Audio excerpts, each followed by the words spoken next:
Yon, nagbabalik na naman ho tayo kung saan ho kayo naroroon. Ay magandang umaga, magandang tanghali at magandang gabi sa inyong lahat. Ngayon ho ay araw ng Biyernes, January 5, 2024. Alas 5 ho ng umaga. Ito ho, first time ko magbablog ng umaga. Papasok ho kami ngayon sa trabaho. Ito, nakapaligo na. Pero minsan ho, hindi ako naliligo ng umaga madalas ay gabi. Yan ay ang mahal na Reyna, nagising ko na at ako ay naghahanda na ng aking babaunin. Ay siya ay samahan niyo ho ako sa aking pagpasok at mamayang hapon ay magkita-kita ho tayo. Yan. Kagabi nga ho pala ay nag-snow. Papakita ko sa inyo. Yan. Oh, yan oh. May snow ho. Yan. Pumatak ho yung kagabi. Yung sasakyan naka-start na at para pagpasok namin mamaya ay mainit na ano, ayan. Ay yan, nagpapakulo na ako ng tubig at ang babaunin ko ikuan, pansit canton. Yan. Ay, magluluto ako ng pansit canton at aking babaunin. Ay ang mahal na Reyna naman ay wala siyang problema sa pagkain. Dahil siya sa cafeteria, sa restaurant nagtatrabaho. Yun ho ang oras ngayon, alas 5 ng umaga. Kaya ako nagsasawa na sa kwan. Ito, may tira-tira kaming kaunting karne. May kukunin ko. Ayan. Are, ham. Tira pa ho namin ito noong New Year. Pero magbabaan ako ng pansit canton. Yan. Tapos ang amin lang breakfast, saging lang. At ako nga ay nagda-diet. Yan. Ay siya, kamusta ho kayo? Sana ho kayo ayos lang dyan. Kung ako ho na may inyong tatanungin, abay masaya. At ngayon ho ay araw ng kwan. Araw ng Biyernes ay wala na naman kaming pasok. Ang 2 araw. Yan. Hinihintay ho lang natin ang mahal na Reyna. At kwan, tawag doon, nag-aayos pa doon sa banya. Aray, nag-aayos lang ho ako ng aking babaunan. Yan, nag-aayos lang ho ako. Yan, ang baong ko ikuan ito. Pansit canton, tapos may ham, tapos may carrots, tapos isang sile, pampagana.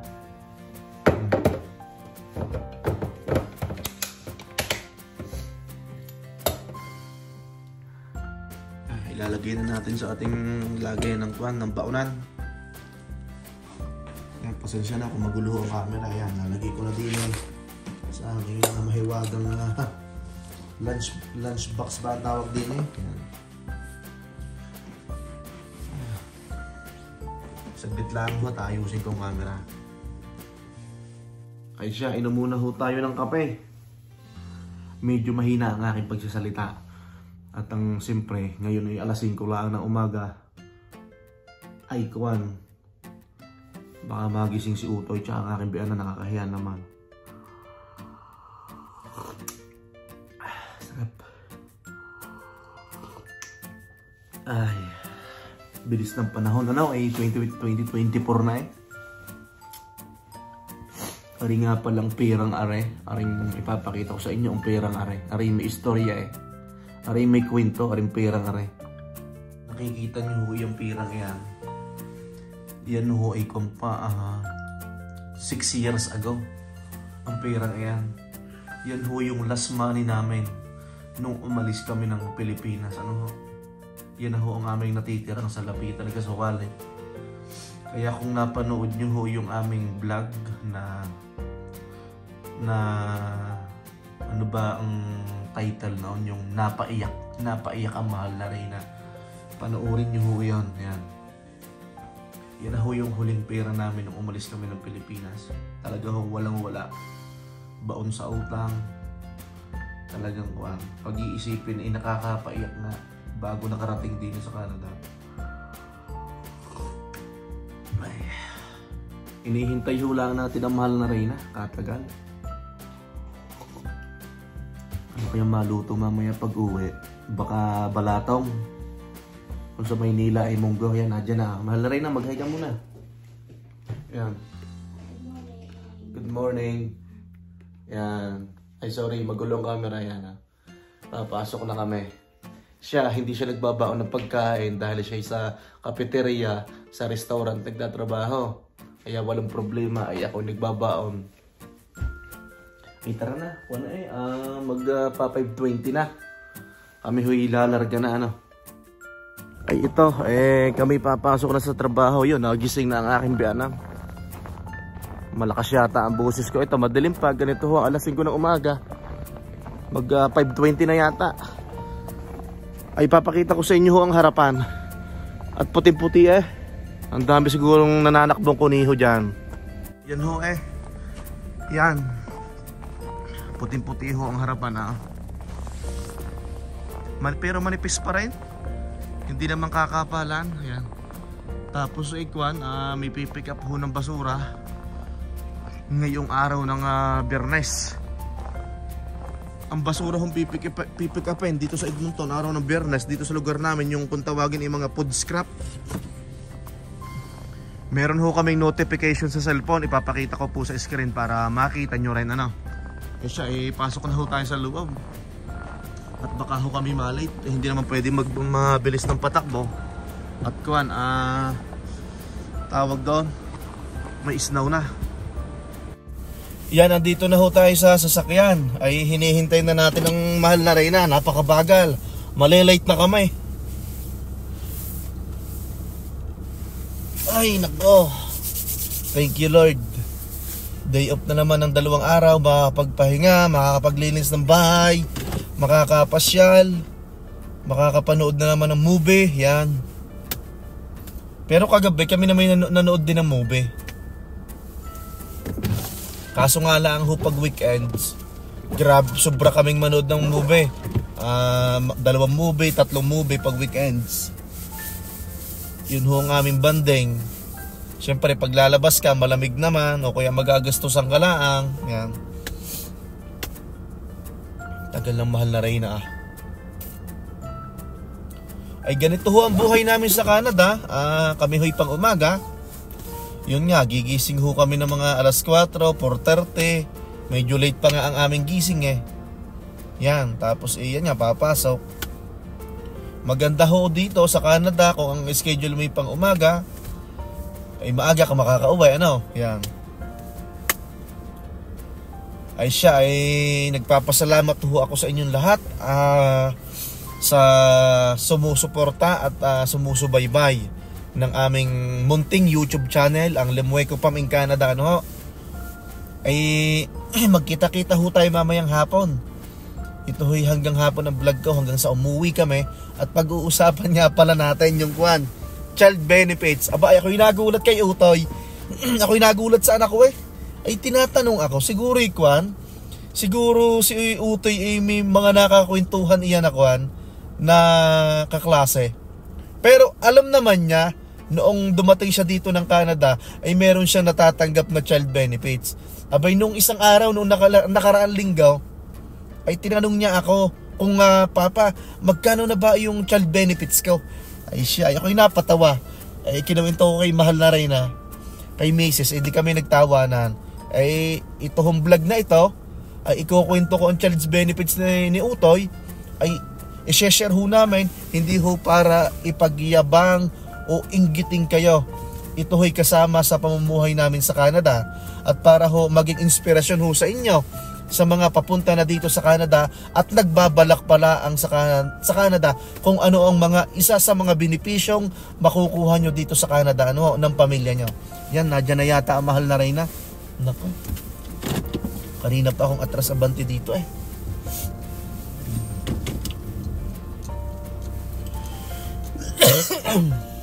Excuse me ha.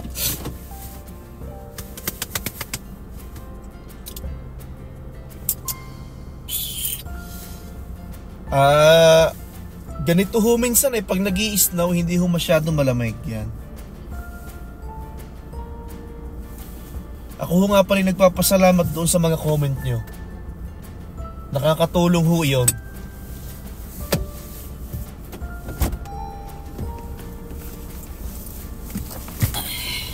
Ba't ang aga nagising ni Mami Bunit? Nagising sa ingay ka? Hindi, sikip daw ang dibdib niya. Magluluto daw siya mamaya. Isda tayo puro karne ng karne. Hindi magugulay. Mamaya, magluluto nga daw siya ng sinigang. Yan, bali kami ho ng mahal na Reyna, isa na lang ang sasakyan. Ano ho? Dahil kami parehas pang umaga. So, Kaya maaga kaming nagising. Iyahatid ko muna siya, tapos ako. Yan. Iyahatid ko muna sa kanyang work. Pag ho ganito may snow, ang patakbo'y medyo alalay lang. Lagyan mo dyan, mahal. Siya ipapunta na ho tayo sa kanyang trabaho. Tapos yung sa akin naman, yan. Siya muna ang una kong iyahatid. Yan ho, nakikita nyo kulay puting yan. Yan ho ang snow. Pag ang stoplight ay nakita nyo na malayo pa lang, ay magpipreno na kayo.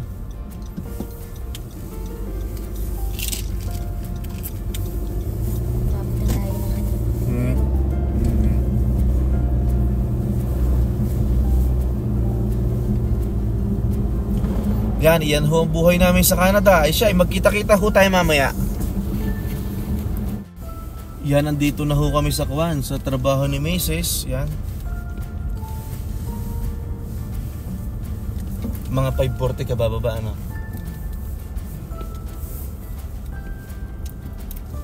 Ang pasok ngayon alas 6. Ang pasok ko ay alas 6 din. Yan, may tao na. Sige, bye-bye. Ingat. Babay ka muna dito, Sim. Bye. Yeah. Ayun, nahatid ko na ho ang mahal na Reyna. Yan, ganito ho ang buhay namin sa Canada. Pag kayo ay maswerte-swerte sa trabaho at parehas pang umaga, ay di maganda, ano ho, maahatid nyo ho ang inyong mahal na Reyna, ang inyong asawa.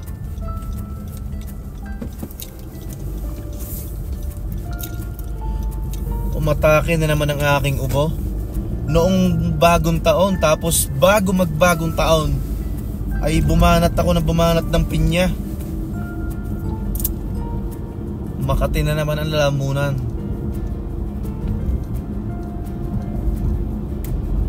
Ay ngayon ho, papunta na ho naman ako sa aking trabaho. Ako ho naman ang papasok. Yan. Gaya ho ng sabi ko kanina, ay magkita-kita ho tayo mamaya. At tatalakayin natin yung child benefits ni Utay. Ako yung napapatawa. Siguro may nakausap siyang kaklase. Ay nagulat nga ako nung nakaraan at nagtanong, ay Papa, magkano na yung child benefits ko? Malaki na siguro yon. Matagal na ako dito sabi sa akin.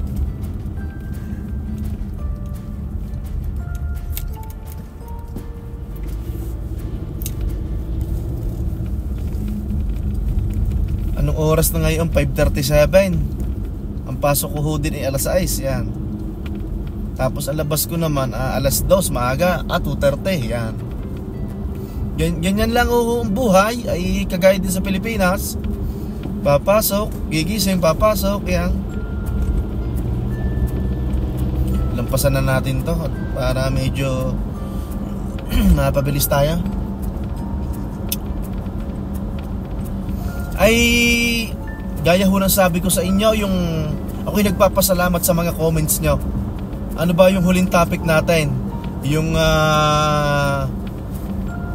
huling vlog natin, yung puro magaganda na laang, puro positive side yung binablog sa Canada, ano ho. Dahil nga ho yung aking kumpare naka-video call ko. Matagal ho kaming hindi ho nagkausap, nagkita.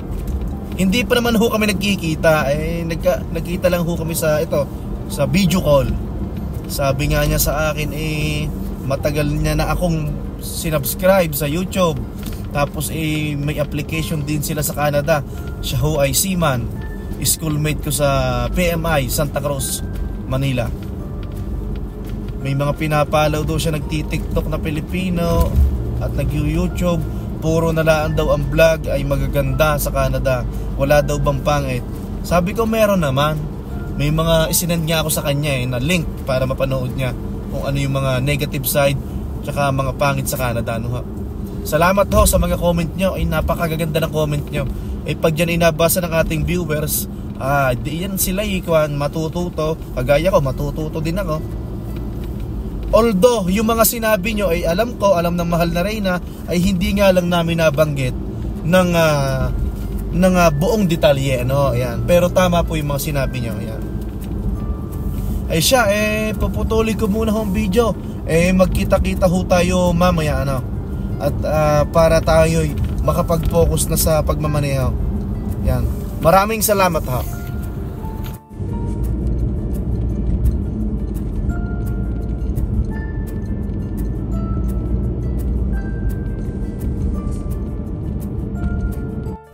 Yun, nagbabalik na naman ho tayo. Masaya ho tayo ngayon at uwi na. Ngayon ho Kwan, nalate ako ng uwi at may kinausap lang ako na isang kaibigan. Naghihintay na nga ho ang mahal na Reyna. Nagagalit na.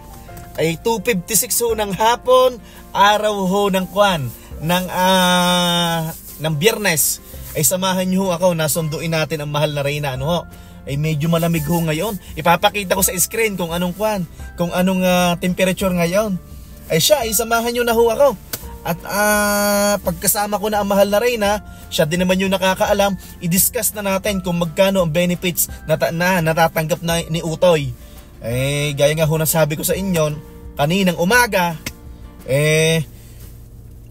nagulat ako sa aking anak at nagtatanong ho kung magkano ang kanyang benefits na. Siguro yung nakakwentuhan ng kanyang mga kaklase. Tara, samahan niyo ho ako. Friday na naman. Baka ho diretso kami ng WEM ngayon. Kakain lang ako tapos susunduin ko si Utoy. Pero syempre magpapaalam muna ako kay Mrs. kay mahal na Reyna. Magpapairing ho kami sa Wild West dito sa Edmonton. Pero Friday ngayon siguradong maraming tao. Pero bahala na. Sana payagan ng mahal na Reyna. Ano ha siya. Tatakbo na ho tayo papunta sa work ng mahal na Reyna. Siya, ito ho ang itsura ng Kwan ng Edmonton, Alberta. Ako'y natutuwa kanina dahil first time kong mag-vlog ng gayong kaaga. Tapos parang isinama ko kayo papuntang trabaho. Kaso hindi ko na naipakita ang trabaho ko. At syempre alam nyo naman ho na alas 6 nga ang pasok. Nagmamadali ako kanina. Ito ho ang itsura ng Edmonton, January 5, araw ng Biyernes. Yan. Alas 3 na pala. Naku, galit na mahal na Reyna. May tumawag lang kanina sa akin na tropa. At meron yata kaming titingnan na sasakyan. Bagong dating dito sa Edmonton. Subscriber ho natin. Yeah. Siguro mga 6 minutes pa ando na tayo. Nawala. Para nagloloko kasi ang cellphone ko Ito ho kasing iPhone pag medyo malamig ay parang pag humalamig ang panahon ang iPhone ho parang naghahang. Sana'y nagdire-diretso kanina yung aking pagsasalita. Magpapaalam tayo kay mahal na Reyna. Magbabanding muna kami ni Utoy. Pupunta kami ng WEM. Maglalaro muna kami. Siya, puputulin ko muna ho ang video, at para ako makapag-focus din sa pagmamaneho, magbabalik ho tayo mamaya. Salamat ho.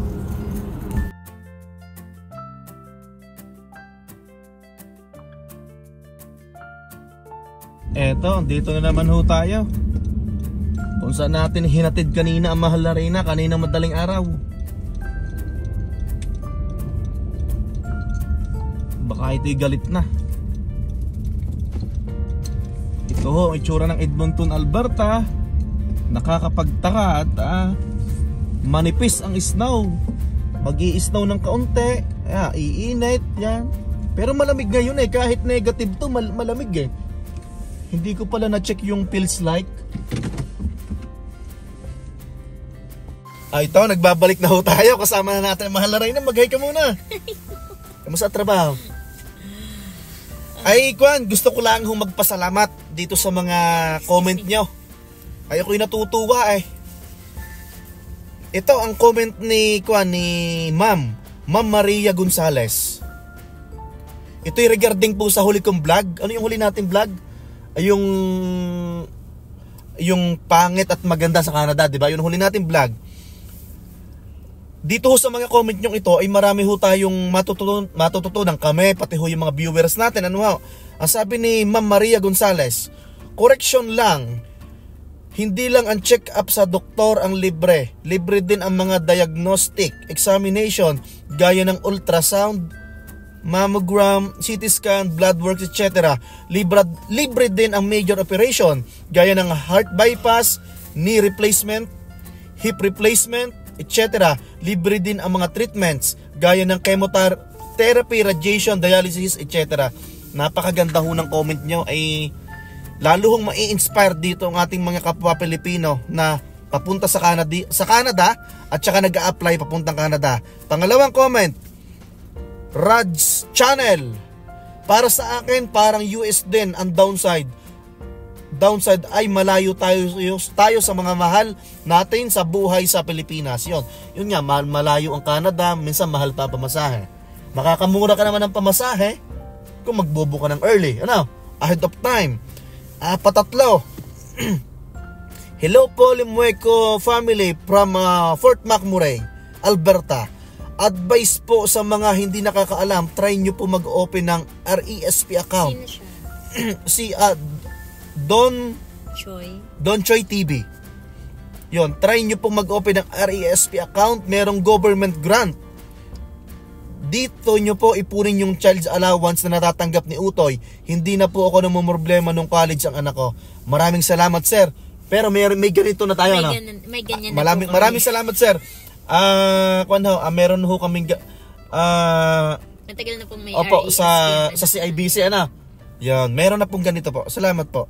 Pero syempre, maganda lahat, oo. Hindi, I mean, sa mga hindi lang siguro nakakaalam, diba? Pero at least maganda yung pagkaka-comment ni Don Choi TV Kasi ako, nung pagdating talaga ni Kiel, inopen ko na talaga ang RESP.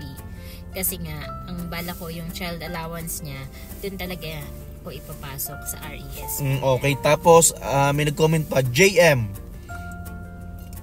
Basta JM mo nakalagay Sa lahat ng pagpapacheck up, diagnostic, examination, and even minor surgery, wala akong binayaran kahit 5. Yung gamot, as long as maganda ang company insurance mo. Tama, I agree po, I agree. Kasi diba sabi halos $6 lang binayaran mo ko kahit gaano kamahal yung gamot.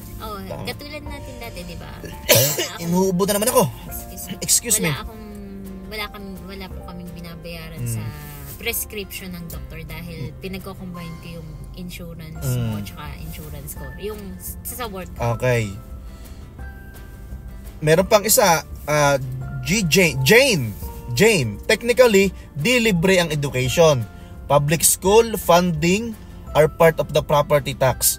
Kaya yung iba, wala nang pinag-aaral pero tuloy pa rin ang pagbabayad ng property tax.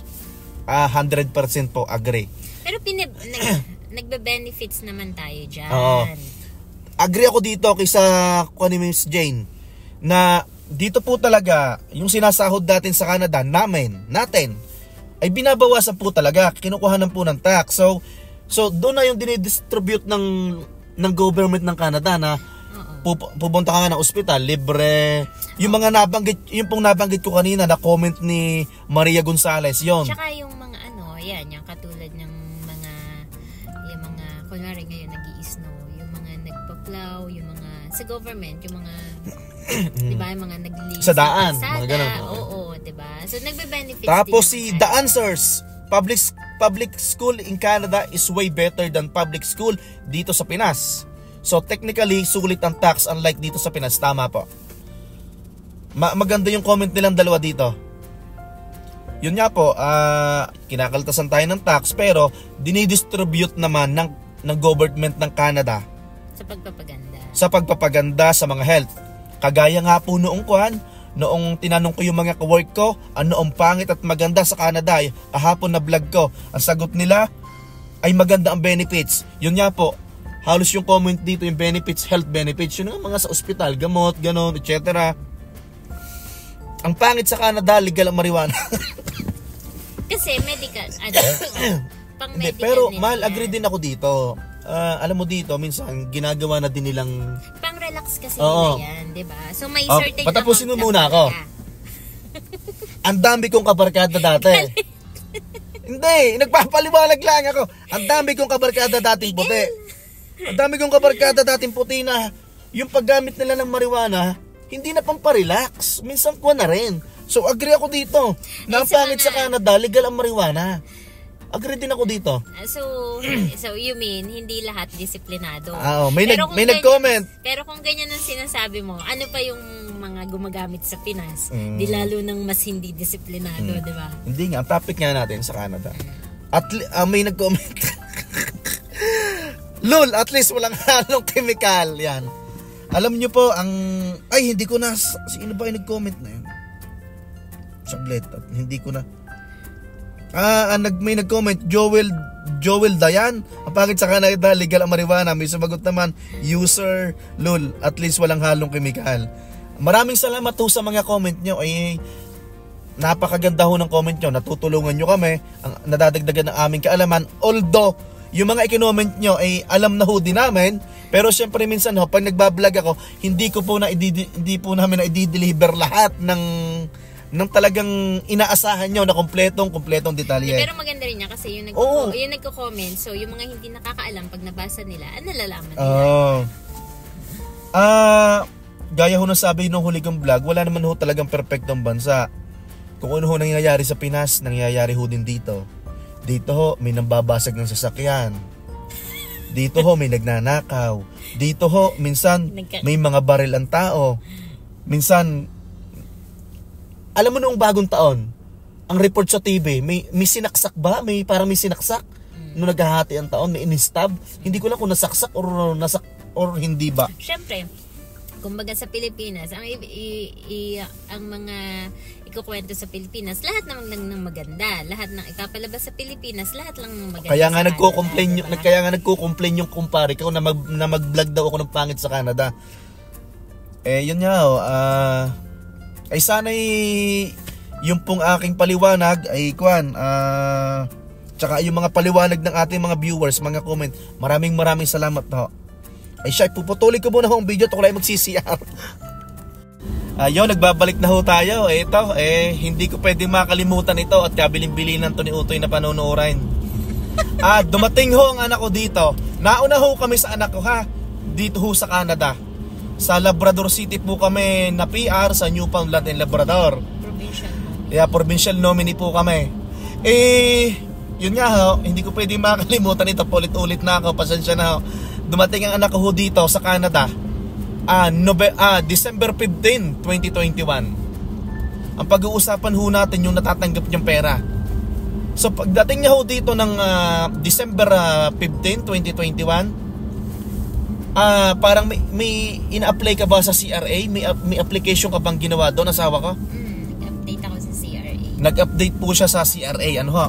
Ini-add ko siya para sa child care benefits. So, yun. Nang in-apply ko siya sa CRA, ang requirements lang na hiningi sa akin ay parang birth certificate. Hirap tumawid, gawa ng araw. Ano sawa ka? Paki-explain na. Birth certificate. Ang pagkakatanda ko, birth certificate lang yung hiningi nilang requirements kay Kian. Kasi nga para sa makita yung kung totoo yung age, di ba? Okay. So, ipaliwanag natin sa kanila na yung natatanggap ng bata dito ay depende yung sa edad. Depende. Nag-i-stop ho dito ang child benefits ng 17 or 8? Hindi 17. 17 ba? Ang alam ko 17. Hindi 18? 17. Nabasa ko yan Tsaka nadidinig ko din yan sa mga tropa dati Pero i-check natin yan sa Google or i-comment ko na lang kung may magtatanong. Kaya-clarify natin yan. Hindi, may magko-comment din dyan na it's until 17. Okay, salamat po kung may magko-comment. Ano po, yan. Gaya po ng mga sinasabi ko dati, lagi ko po i-comment to sa vlog ko. Kung may pagkukulang sa mga sinasabi namin, ay pasensya na po. Dagdagan nyo na lang po yung aming pagkukulang. Nung dumating ang anak natin ng December 15, wala siya natatanggap na pera within 6 months na. Tama? Hindi ko matandaan kung 6 months. Pero basta kasi naka-apply yung childcare benefits niya diba? So ngayon, habang umaandar yung buwan na nandito siya, kahit kahit hindi pa binibigay yung childcare benefits, na-accumulate. So, Okay. naiipon yung per month allowance niya. Okay, na so ibinibigay. per month allowance ang binibigay. Yeah. Okay, sabi mo sa akin kagabi, nakatanggap ang anak natin ng 1,600 Canadian Kasi dollar. na-accumulate. Ilang months yung na hindi Parang nabanggit mo sa akin 6 months no? Parang 6 months Sige, yata. ipapress ko na lang po sa screen. So, alam ko po na medyo personal na to, yung mga pinag-uusapan natin. Ipapakita ko po sa screen. Hindi po ito para ipagyabang, para lang po sa mga hindi nakakaalam at para po mas lalo kayong ma-inspired. Ano ho, yan. So, nakatanggap si Ezekiel ng 1,600, parang 5 to 6 months, parang ganon, no? So, magkano yon? So, kung i-divide natin sa 6 months yon, 200 plus parang or 200 plus dahil mababa na kasi 14 years old na siya. okay. So pag bus baby, mas malaki. Ibig sabihin, asawa ko, nabanggit mo sa akin, nababa ang child benefits ni Kiel. Lumiliit habang tumatanda. As of now, magkano na natatanggap niya? Oh my God. Hindi, I mean yung natanggap mo nung huling buwan. Sabi mo 197, 198. Yun na lang. So yun na lang po. So Dati 200 plus. 200 plus. So hindi po namin masabi sa inyo kung magkano ang mga natatanggap ng bata na 1 taon, 2 taon. Pero Kasi, may kakilala ako dati. Alam ko noong mga parang 4 years old yung anak niya. Parang mga 600 plus yung nare-receive. wow. Okay. Mga 4 years to 5 years old. Ito pa, ang isa kong nasagat. Kada probinsya, iba-iba ang ibinibigay. Nasa Alberta ho kami, iba ho ibinibigay dito. Nung ho kami nasa Newfoundland, iba ho ibinibigay dito. Kung ho kayo nasa Saskatchewan o kaya Manitoba, iba-iba ho. Ano ho? Yan, gusto ko lang pong i-clarify sa inyo. So, kayo na lang ho ang bahalang magkwenta. Lulukuhin ko si Kiel. Lulukuhin ko pala si Kiel. Dumating ho ang anak ko ng December 2021. December 15, 2021. Ngayon ay 2024 na. January. Sabi ko, anak, i-times mo nga. Ito na ang pera mo. Pero syempre, hindi ho namin ginagastos yon. Yun ho'y nakalaan sa pag-aaral ng aming anak. Ano ho? Syempre, ay lulukuhin ko mamaya. So, ilang months na siya rito? Ilang taon na? 2 years. 2 years and? 2 years. Nag 2 years lang siya. 2 years lang. 2 years and 1 month. So, mamaya ipapa-calculator ko sa kanya. Sasabihin ko, anak, 24 months, i-times mo. For example, nakatanggap siya ng let's say, sabihin natin mga, ipagpalagay na lang natin nasa mababa 190. 200 dati yung noong matapos yung 1.6 nung nag-monthly na Pahiram nga ng cellphone mo. $206. $206. Okay. So, i-times nga natin. Nasa ba ang calculator mo? So, sa ano yan ipagpapalagay ko lang sa 190 na lang times 24. Meron siyang 4,560. I-times ko sa peso times 40 lang, 40 pesos, 40 kwan lang. Meron na siyang 182,000. Pwede natin utangin to na. Hindi ho namin siyempre ginagastos at yung para sa anak namin. Yan. Ay natitigilan ako, wala na ako masabi. Natapos mo na lahat? Papasok tayo ng kwarto at lulukuhin ko si Kiel. Wait. Basahin mo, may last na sino nag-comment? May nag-comment ka? May nag-comment. Pa-shoutout daw. Sino nagpapa-shoutout? Pa-shoutout. Sino to nagpapa-shoutout? Shoutout po sa wife nyo. Gusto ko yung mindset niya and kung paano mag-isip. At kung paano mag-isip, hindi gaya ng mga Pinoy na madaming reklamo at puro negative yung nakikita. Siguro isa sa negative na nakikita ko sa ngayon, yung lumalalang drugs problem at dumadaming homeless. So medyo malala nga po yung drugs dito sa Canada. Tsaka Sino to? Si Miss Rosario? Yan. Tapos shoutout ko yung si Kuya kahit hindi nagpapa-shoutout. Si Sir Marvin Santiago ba yun? Yung nagtatanong nung 4 ang jobs. Saan ba yun? Yun, Sir Marvin Santiago, maraming salamat po sa tanong nyo. Sana po yung nasagot ko ng maayos. Ano po? Maraming salamat po and God bless. Bababa na po kami at lulukuhin ko lang si Utoy. Yan, andito na ho tayo sa bahay. Ay, ito ang aking likuran na. Kakaunti ang snow. Nasa si Kiel. Yan. Mama, kamusta? Ibablog ako eh. Ito, higop ka sabaw. Mag-hi muna kayo. Hello! Ito, higop sabaw. Puntahan natin si Kiel. Asan si Kiel? Nasa kwarto. Tinatanong ang pera niya kung magkano eh. Kiel! Puputulin ko muna ha. Kiel! Open the door. Punta ka sa calculator. Huh? Go. Pagpunta ka sa calculator. Di ba tinatanong mo umani mo yung bigay ng Canada? If I'm not mistaken, meron ka ng almost 5,000. Asawa ka 4-6 ba yun? O 4-6, 4-7? 4-6 o 4-7 ang pera niya? Within 2 years. O ilagay mo lang anak, 4-5 na lang. 4,500? 4-5? No, 4-5. Oh, 4-5 ito. Yeah, then 2 0. 0. Then times 40. 40. Equals, yan, meron ka ng 180,000. Yan po. Ito'y hindi ko ito yung vlog na ito, hindi sa ipinagyayabang. Gusto ko lang maging inspirasyon. Ano ho, yan. Siya anak, magbabi ka na. Dumi ng kwarto mo, linisin mo yan. Hindi, nagusot ko lang ito na ano lang yan. May ano kasi, binuksan ko sa laptop mo. Sige, yan. Yun ho, ako talaga hindi ko makakalimutan ng aking anak eh. Ako tinatanong, akala siguro ginagastos namin ang pera niya. Yun lang po, yun lang ho ma-share ko.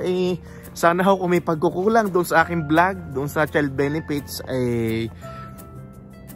pasensya na ho. Pero at least nasabi ko po sa inyo na dito sa Canada may nakukuha po dito ang bata. Ano ho? Depende ho yan kung nasaan kayong probinsya sa Canada, at saka ho depende kung anong edad. Tapos sa pagkakaalam ko pa rin, sabi ng mga tropa, ng mga kumari ko, parang iba yung matatanggap ng unang baby mo, iba ang matatanggap ng pangalawang baby mo, yung patatlong baby mo, iba ho matatanggap. Paki-comment na lang po yung may mas alam. Pero yung pong pinaka bottom line nitong vlog kong ito, at least gusto ko pong ipaalam sa inyo na may natatanggap po dito ang bata ho sa Canada. Ano ho? Kahit ho sabihin natin na kumukuha sila ng 5%, 10% sa tax, or 13%, 15%, at least may nagkakaroon naman ho ng magandang resulta. Ano ho? Siya ay hindi ho matatapos ang araw na ito na hindi ako nagpapaalam sa inyo. Kung saan ho kayo naroroon ay magandang umaga, magandang tanghali at magandang gabi. God bless everyone. Hanggang sa muli po. Maraming salamat po.